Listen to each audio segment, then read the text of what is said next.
the past decade, Kenya's political, economic, social, and institutional environment has continued to evolve in many ways. Domestic resource mobilization remains a central priority in Kenya's sustainable development agenda, reflecting its critical role in financing public investments in health, education, infrastructure, and social protection. This focus aligns with global and regional development frameworks, including the Sustainable Development Goals and the Africa Agenda 2063.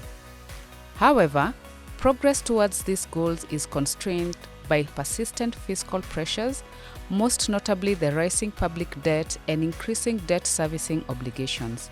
In 2024, Kenya experienced a widespread citizen action and subsequent rejection of the finance bill, with young people being on the front line. The finance bill protest underscored the need for continuous public engagement and debates towards taxation and revenue reforms. Public discourse in 2025 remained characterized by misinformation and disinformation, especially among young people and Gen Z groups who continue to play a prominent role in civic engagement. It is within this environment that the Institute of Public Finance, IPF, designed the DRM Bootcamp program targeting university students in Kenya with an aim at strengthening public finance literacy, promoting evidence-based dialogue, and supporting informed citizen participation. I got to be part of this program because I saw an advertisement on our school WhatsApp group and I decided to apply. And after applying, I was lucky to be successful, and that's how I enrolled as a trainee first. We were trained for 1 year, and then after that, I advanced and became a trainer of trainers. I went through the application process. I was lucky enough to get the chance. Then we undertook 1 year training. Then afterwards, we started engaging our trainees in public finance management and domestic resource mobilization. In early 2025, IPF designed the Public Finance Management (PFM) Bootcamp curriculum. This curriculum included a comprehensive taxation module covering fundamentals of taxation, direct and indirect taxes in Kenya, tax compliance laws, non-tax revenues, the finance bill, county-level taxation, and contemporary tax issues. IPF adopted a trainer of trainers model, drawing 30 bootcampers from 16 high-learning institutions across 12 counties, including Kiambu, Nyeri, Meru, Nairobi, Laikipia, Narok, Kisumu, Kakamega, Uasin Gishu, Kilifi, and Mombasa.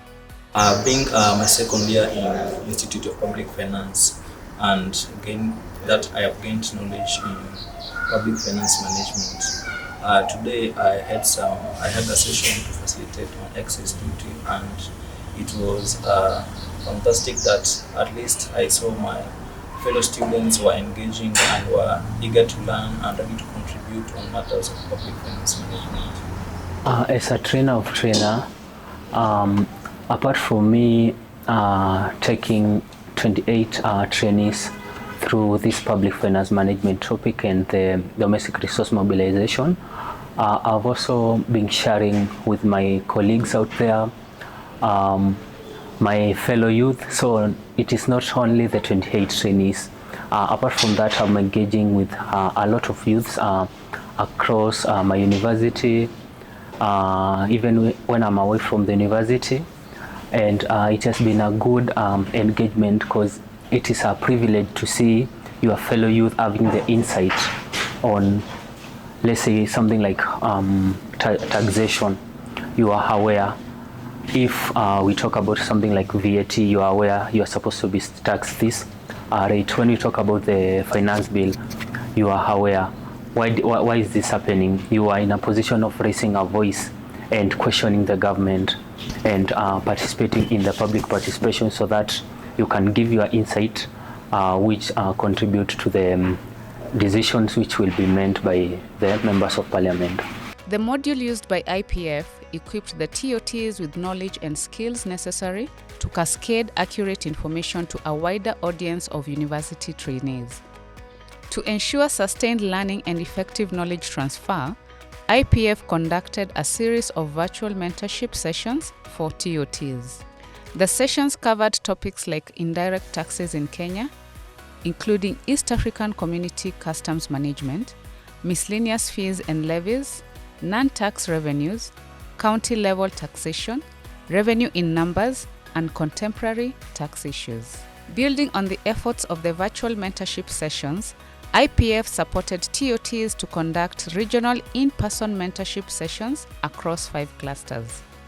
This was an opportunity for IPF to provide hands-on technical support, tailored guidance, and real-time assessment of the TOTs' facilitation skills. The regional sessions were impactful to cascade knowledge, as a total of 262 boot campers participated across all the 5 clusters. This program has been impactful because I've been able to learn more about public finance management. I've also been able to learn several things like taxation, that is the direct and indirect taxation. We have also been taught about the domestic resource mobilization. I've learned a lot about public participation, and in the future I'm going to teach my fellow youth to actively participate in public participation. I was able to gather a few details or more regarding the deeper understanding of the public finance management strategies, the public budgeting strategies, and also the fiscal management in regards to the budgeting process in Kenya. And I was also able to gather to do networking with the peers passionate about public finance. The facilitators showed us how, as a community, we have a duty to let our leaders know how we're supposed to be led, or how our needs are supposed to be met by the people that we have elected, how us as citizens can come together, can band together to see the changes that we want to see. I have learned about the public finance management throughout, and I'm thankful for the institution. During the time we've been here, I've learned on budget making processes, the role of public participation, and the need of questioning some of the reasons as to why we have pending issues and reasons as to why we have huge debts as a country. Leveraging the knowledge and skills gained during the sessions, boot campers have actively engaged in a range of media advocacy initiatives like recording podcasts. If there is proper usage of the taxes, not everybody will not have a problem with paying it. The bigger question in Kenya has been what we call budget credibility. How close do we stay to our original projection? The PFM Bootcamp program provided a platform for university students to exercise their constitutional right to public participation and contribute towards influencing policy. During the 2025 Finance Bill public participation, they submitted a memorandum with several recommendations successfully being considered. Some of these recommendations were expanding the scope of the significant economic presence tax to encompass a wider range of digital services delivered through electronic platforms, thereby enhancing equity in digital taxation and addressing revenue leakages. I've been able to attend forums, participatory forums, that is during the budget making process. So, and also to, I've also, engage with other trainees, and we came up with a memorandum that we submitted during the participatory process. The program also involved an essay writing competition. This competition was designed as a strategic youth engagement intervention to deepen understanding of DRM and strengthen youth participation in public finance discourse in Kenya. The objective was to move young people beyond theoretical knowledge into applied policy thinking by challenging them to develop practical, research-driven solutions to Kenya's taxation and revenue mobilization challenges.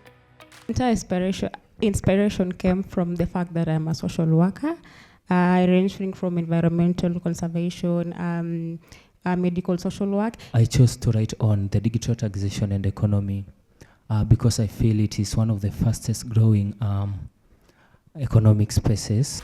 The themes included digital taxation, environmental taxation, transparency in tax systems, and restoring trust in tax institutions. The competition aligned youth innovation with national and subnational DRM priorities, reinforcing the broader goal of building a more equitable and accountable social contract through informed and youth-led civic participation.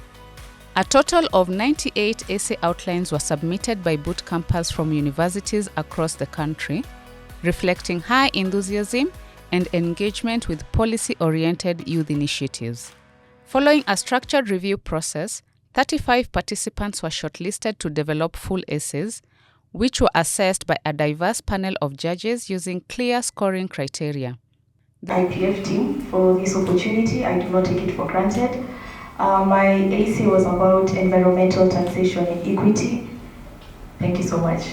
The process culminated in an oral competition featuring 10 finalists, where participants defended their ideas through presentations and a question and answer session. This was a very big step for me because I felt why not use this platform to express the issues that come out in my profession and also my field of work. So I figured I should use this opportunity to do that and also bring out the challenges that come about in issues related to environmental taxation and the environment in general.